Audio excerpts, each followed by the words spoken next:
Je vais vous expliquer de A à Z comment faire une vidéo sur téléphone. Mais avant, vous avez un choix à faire. Si vous cherchez à créer votre business en ligne à domicile, bienvenue sur cette chaîne. Abonnez-vous. Clochette. Un choix pas si facile. J'ai plus de 200 films publicitaires avec des films d'entreprise, des courts-métrages à mon actif, et je peux vous assurer que des tournages en extérieur j'en ai fait, et des tournages en intérieur aussi. Et c'est là que vous me posez la question. Bah ouais, mais Steph, t'en fais plus toi des tournages en extérieur, hein? Alors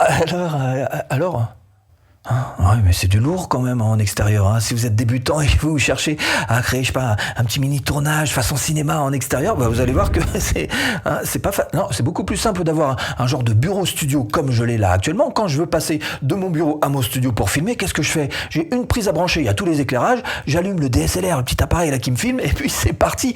Point, on n'en parle plus.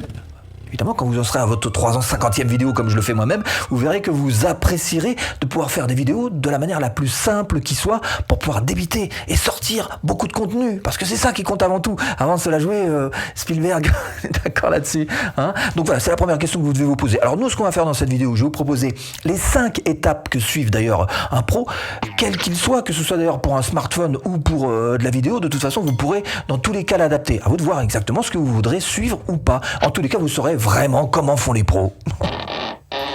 Bon alors comment on s'y prend? Parce que je suppose qu'il y a quand même 2-3 trucs à prévoir juste avant.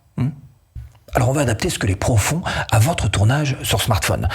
Alors évidemment, si vous loupez cette première étape, votre vidéo risque d'en souffrir. Parce que sachez-le quand même, les pros y passent vraiment beaucoup de temps. 3 choses essentielles.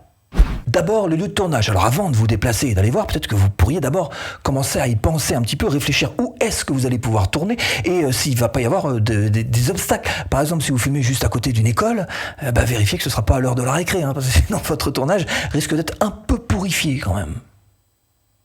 Le script.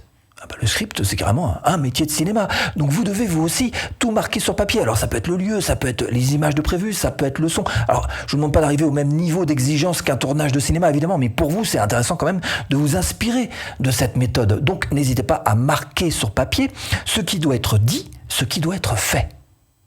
Troisième clé essentielle, le matos. Tu checkes ton matos avant de partir, tu vérifies si ton smartphone marche bien, tu vérifies aussi qu'il y a suffisamment d'espace mémoire libre pour pouvoir faire par exemple un long tournage.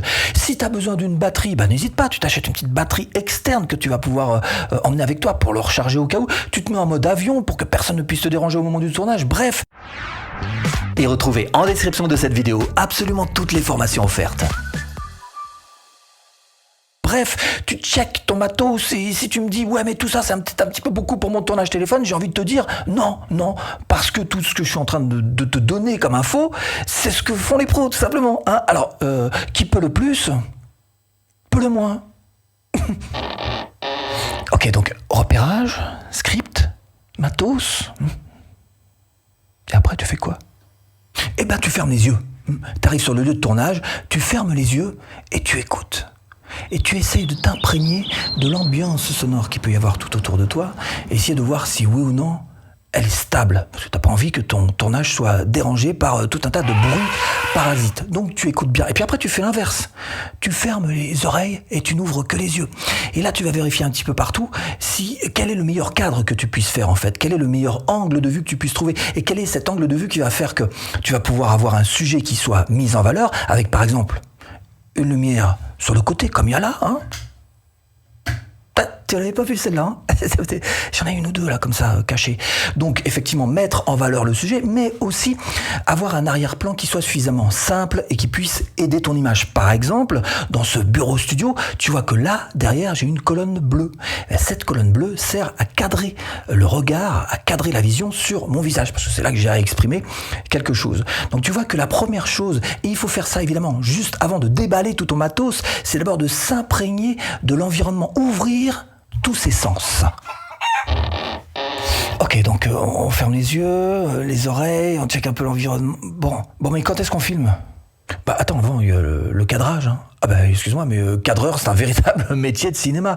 Donc la première chose que tu dois faire, avant tout, c'est apprendre avec ton smartphone à maîtriser le décor aussi, mais à faire ce qu'on appelle faire le cadre. Et pour ça, il y a 3 choses importantes. On s'arrange pour avoir une image fixe. Parce qu'une image comme ça qui gigote dans tous les sens, c'est très désagréable pour la personne qui regarde. Tu risques de perdre beaucoup de spectateurs. Alors évidemment, même si tu fais un tourné marché, c'est pas simple parce que tu marches et que ça bouge forcément, mais c'est à toi aussi d'apprendre à bien maîtriser ce cadre-là. 2, on s'arrange pour avoir un arrière-plan intéressant, mais pas parasite. Un arrière-plan parasite, qu'est-ce que c'est ? Ça peut être tout simplement vous qui êtes filmé avec des voitures qui passent derrière en trombe. C'est vrai que l'œil va être beaucoup plus attiré par ce mouvement perpétuel qu'il y a derrière que par vous et ce que vous avez à dire. Donc, essayez de trouver quelque chose qui ne soit pas parasite. Par exemple, dans un bureau studio comme celui-ci, vous voyez que juste derrière moi, il y a un coin. Et pourquoi j'ai mis un coin ? Parce que tout de suite, ça donne une perspective, une profondeur de champ qui est accentuée par les écrans qui donnent eux aussi une perspective. C'est beaucoup plus intéressant que la plupart des vidéos YouTube. Vous allez voir, il y a derrière un mur, une porte, une bibliothèque et puis basta. Là, vous avez effectivement une image qui est un petit peu plus riche à proposer. Donc l'arrière-plan a aussi son intérêt. 3, on détermine où va se trouver le sujet dans son cadre et comment on va le filmer. Par exemple, si vous mettez la caméra à hauteur des yeux, classique, banal, ok, ça marche à tous les coups. Maintenant, si vous cherchez à la mettre légèrement en dessous, en contre-plongée, comme là je suis, elle est à peu près à ce niveau-là, la caméra, vous voyez, ça donne tout de suite un petit peu plus de grandeur, ça grandit la personne dans l'écran. Alors que si au contraire, vous la prenez carrément en plongée, évidemment, vous allez la rétrécir. Donc, pourquoi pas, plutôt que la mettre exactement à hauteur des yeux, la mettre en légère contre-plongée pour pouvoir, encore une fois, vous agrandir, vous donner un petit peu plus de prestance dans l'écran. Ok, donc préparation, lieu de tournage, cadrage. Mais quand est-ce qu'on filme ? Ouais, attends, il y a la lumière d'abord. On fait pas n'importe quoi avec la lumière. D'abord, on évite toujours l'heure de midi. Parce que l'heure de midi, la lumière est carrément au-dessus, là, ça creuse. La lumière est froide et c'est pas très très bon pour les tournages. Alors cherchez plutôt la lumière chaude. La lumière chaude, c'est quoi ? C'est les fins d'après-midi ou les débuts de matinée, quand elle est encore légèrement orangée. On évite bien sûr les ciels gris, parce que toute l'image va être grisâtre et ça, c'est mort. On évite les contre-jours. Un contre-jour, qu'est-ce que c'est ? C'est quand la lumière derrière est plus forte que la lumière devant, et donc effectivement si derrière ça claque, devant vous allez être dans le sombre, on est d'accord là-dessus. Et vous évitez les lumières trop de face, comme celle-ci par exemple, parce que ça vous écrase. C'est là que vous me dites, mais pourquoi tu le fais alors, puisque ça t'écrase? Et d'abord parce que, encore une fois, c'est une vidéo YouTube, je suis pas sur un tournage hollywoodien. Il faut sortir des vidéos, il faut produire des vidéos, donc des choses simples.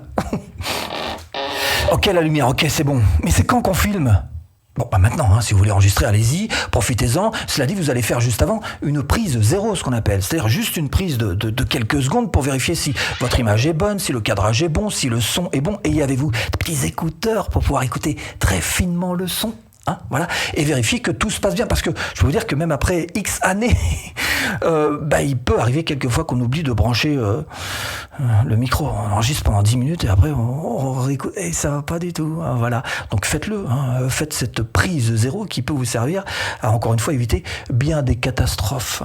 Quant au micro, choisissez un bon micro. Alors, vous entendez souvent qu'on vous conseille le micro-cravate. Alors, le micro-cravate, ok, c'est bien, sauf qu'après vous allez être au niveau du montage obligé de resynchroniser le son que vous aurez enregistré d'un côté et l'image que vous aurez enregistrée d'un autre côté. Alors pour ça, faut rappeler les vieux claps de cinéma, clap, comme ça, ou faire pareil si vous voulez, comme ça, clap, voilà. Donc au moment où les mains sont jointes sur votre vidéo, vous regardez où est le pic sonore sur votre audio et vous mettez les deux en face au moment du montage, évidemment. C'est-à-dire, c'est un peu compliqué, si vous n'êtes pas très très habitué à ça, ça peut se dérégler avec le temps, vous perdez la synchro avec la voix, c'est galère. Le mieux, prenez pas la tête avec les micro-cravates, prenez simplement ce type de micro qui est un sniper et qui va aller chercher le son exactement dans votre bouche. Vous collez ça sur votre smartphone et vous allez avec ça pouvoir encore une fois avoir un très bon son et quelque chose qui ne sera pas à resynchroniser après au montage. Couper, elle est bonne, on la refait. C'est ce truc-là. Souvent, quand on fait un tournage, que ce soit pour la télé ou en cinéma, c'est coupé, elle est bonne, on la refait. Quand elle est bonne, on la refait une deuxième fois. Alors, on la refait une deuxième fois pour sécuriser la prise ou pour carrément chercher à en faire une meilleure. Alors, je suis pas en train de vous dire de faire ça sur votre smartphone, mais si vraiment un jour vous avez un gros tournage important pour vous, n'hésitez pas, couper, elle est bonne, on la refait. Et si vous voulez aller plus loin et vivre de votre chaîne YouTube, ce que je vous propose, c'est tout simplement de cliquer là-dessous ou en premier lien de description pour cette formation offerte. À tout de suite, et c'est du clic.